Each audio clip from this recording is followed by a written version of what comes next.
असं आपण आतापर्यंत कधी क्वचित श्रवण केलेलं असेल.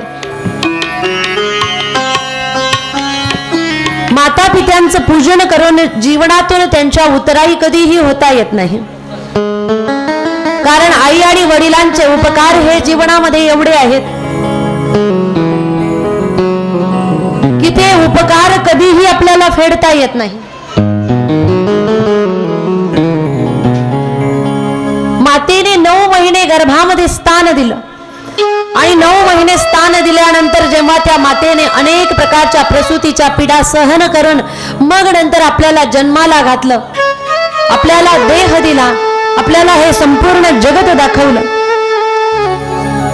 त्या माता पित्यांतून त्यांच्या कार्यातून कधीही उतराई होता येत नाही.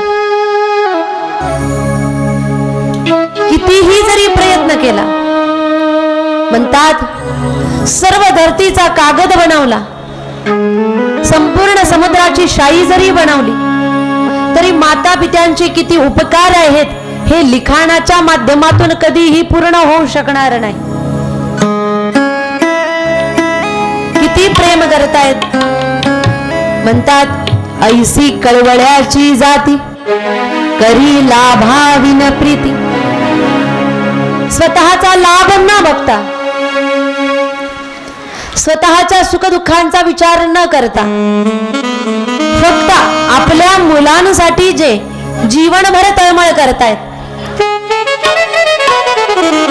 आणि जीवनभर ज्यांच्या सुखाचाच विचार करतायत, जर कदाचित मुलं वाईट निघले, त्या मुलांनी आई वडिलांना वाईट जरी म्हटलं, ते मुलं आई वडिलांना सोडून जरी गेलेत तरी देखील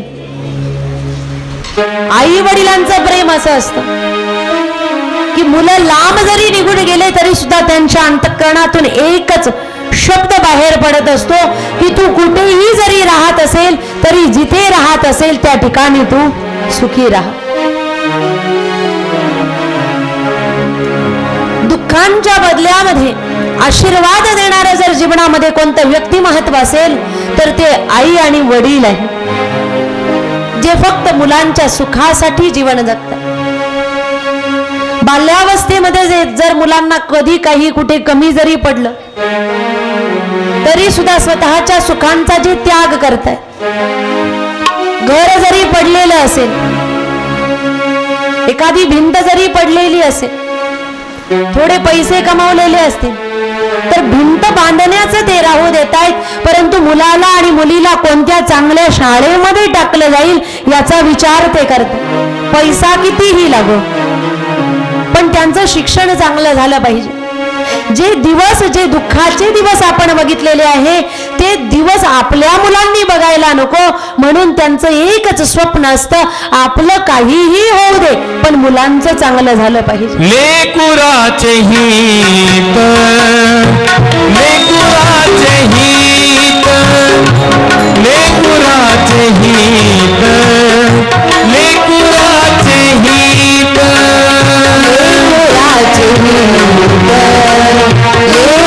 लेकुराचे हित, लेकुराचे हित, लेकुराचे हित, लेकुराचे हित, लेकुराचे हित, लेकुराचे हित, लेकुराचे हित,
विचेचित.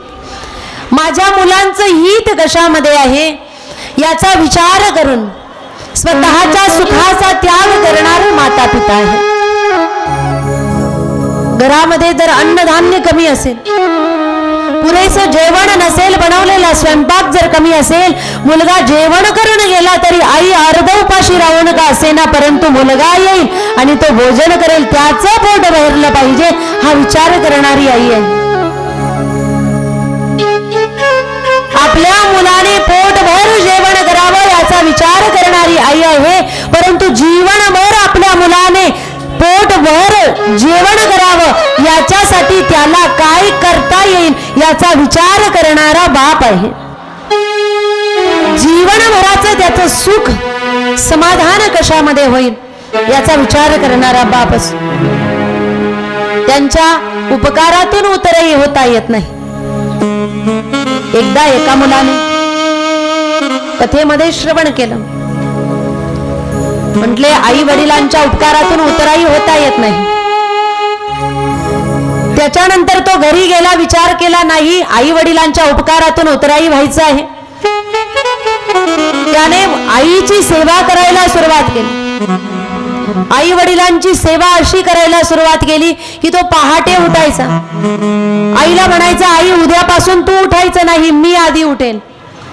चूल पेटवायचा, पाणी गरम करायचा, घरदार झाडायचा, सडा टाकायचा, आईला पाणी गरम करून ठेवायचा, मग नंतर आई वडिलांना उठवायचं. भोजन सुद्धा स्वतः बनवायचं, कपडे धुणं, भांडे घासणं सगळं करायचं. कारण काय, आई बाबा तुमच्या उपकारातून मला उतराई व्हायचं आहे. मुलगा जेव्हा हे सर्व करायला लागला, एक दिवस आईने विचार केला याला उतराई व्हायचंय ना उपकारातून.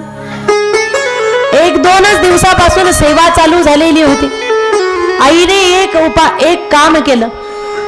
दिवसभर मुलगा सेवा करायचा, रात्र झाल्यानंतर मुलगा झोपायला जायचा. मुलगा झोपायला गेला, त्याचे डोळे लागणार की आई एक ग्लासभर पाणी आणायची आणि मुलाच्या अंथरुणामध्ये टाकायची. 1 दिवस झालं, 2 दिवस झालं, 3 दिवस झालं. एक दिवस मुलाला राग आला आणि तो मुलगा म्हटला, आई तुझं डोकं फिरलंय का? मी तुझ्या उपकारातून उतराई होण्यासाठी तुझी सेवा करतोय आणि दिवसभर सगळे काम करतोय, 2 वेळचा स्वयंपाक बनवतोय, भांडे सगळं काही आवरतोय, झाड पूस वगैरे कपडे धुण्यापासून सगळी सेवा करतोय, तुला काहीही करू देत नाही. पण सगळे काम केल्यानंतर दिवसभर थकतो आणि जेव्हा रात्री झोपायला जातो तू ग्लासभर पाणी आणते आणि माझ्या अंथरुणामध्ये ओतून देते, सगळं अंथरुण ओलं करून टाक.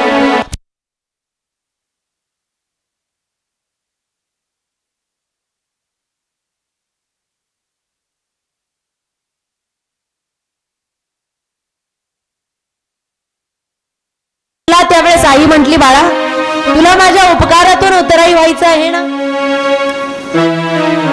कसा उतराई होणार? कारण तू जेव्हा लहान होतास त्यावेळेस सगळे घरातले काम करून सगळं काही आवरून जेव्हा मी तुला जवळ घ्यायची आणि माझे डोळे लागणार की तू लगेच गादी ओली करायचा. मी तरी 3-4 दिवस तुझ्या गादीमध्ये ग्लासभर पाणी ओतलं, तू 5 वर्षाचा होईपर्यंत गादी ओली केली. ज्या वेळेस तू गादी ओली केली त्या वेळेस ओल्या जागेमध्ये मी झोपली आणि कोरड्या जागेमध्ये तुला झोपवलं. 2-3 दिवस तुझी गादी काय ओली केली, तू लगेच म्हणायला लागला, आई तुझं डोकं फिरलंय का? कसा माझ्या उपकारातून उतराई होशील? म्हणून आई वडिलांच्या उपकारातून कधीही उतराई होता येत नाही. त्यांचे उपकार अनंत आहेत. पोटामध्ये जर थोडा वेळ गॅस झाला तर पोट दुखतंय, आपलं मन लागत नाही आणि आपण कासावीस होतोय. परंतु थोडा जरी गॅस पोटामध्ये असला तर तो आपल्याला कासावीस करतो. त्या आईच्या गर्भामध्ये बालक 9 महिने असताना त्या आईचं मन काय म्हणत असेल? स्वतःच्या सुखांचा त्याग करून जो बाप जुने कपडे परिधान करतोय, तो बाप मुलांच्या सुखासाठी काय विचार करत असेल? एखादा मुलगा जर कॉलेजला गेला आणि त्या मुलाने सांगितलं, बाबा माझ्या मित्राकडे मोटरसायकल आहे आणि मी पायी जातो. वडिलांच्या लक्षात येतं की आपल्या मुलाला मोटरसायकल पाहिजे. जीवनभर पायी चालून ज्याने जीवन व्यतीत केलेलं आहे तो मुलाला मोटरसायकल घेऊन देतो. मुलगा जर म्हटला, बाबा माझ्या मित्रांकडे सगळ्यांकडे भारीतले मोबाईल आहे, माझ्याकडे नाही. वडिलांकडे मोबाईल असतो छोटासा, त्यालाही रबर लावलेलं असतं, तोही 4 वेळेस पडून फुटलेला असतो. पण तोच बाप मुलाच्या सुखासाठी भारीतला 20,000चा मोबाईल मुलाला घेऊन देतो का? कारण मी जसं जगलोय तसं माझ्या मुलाने जगता कामा नये. म्हणून हे जीवन जगणारे माता पिता आहेत. परंतु तरी देखील महाराजांनी विचार केला की आपल्या आई वडिलांसाठी आपण जिवंतपणे काय करू शकतो. याच्यासाठी मातृपितृ पूजन सोहळा म्हणून त्यांनी आयोजित केलेला आहे. धन्य आहे ती संतान की जे माता पित्यांच्या सुखाचा विचार करते. धन्य आहे ती संतान जे आई वडिलांच्या सेवेमध्ये रत आहे. धन्य आहे ती संतान की आई वडिलांच्या उपकाराची जाणीव त्यांना आहे. कारण आजच्या स्थितीमध्ये आई वडिलांच्या उपकाराची जाणीव असणारे मुलं जगामध्ये फार कमी आहे. हा शब्द आपण बऱ्याचदा ऐकला असेल. तुम्ही माझ्यासाठी काय केलं, हा शब्द अनेकदा ऐकला असेल. तुम्ही माझ्यासाठी केलं तरी काय? आई वडील विचार करताय तुझ्यासाठी काय केलं नाही, तुला सांगू काय काय नाही केलं. आई वडिलांनी जर पेन घेऊन ग्रंथ लिहायला सुरुवात केली तर 1000 पानांचं पुस्तक सुद्धा कमी पडेल. हे आई वडिलांनी केलेलं असतं, एवढं केलेलं असतं. परंतु धन्य आहे ते पुत्र, धन्य आहे ती संतान की जी माता पित्यांचे उपकार जाणणारी आहे, की ज्यांच्या अंतःकरणामध्ये भाव आहे की काहीतरी केलं पाहिजे. आणि तो भाव महाराजांच्या अंतःकरणामध्ये असल्यामुळे महाराज दरवर्षी मातृपितृ पूजन सोहळा या ठिकाणी साजरा करत असतात.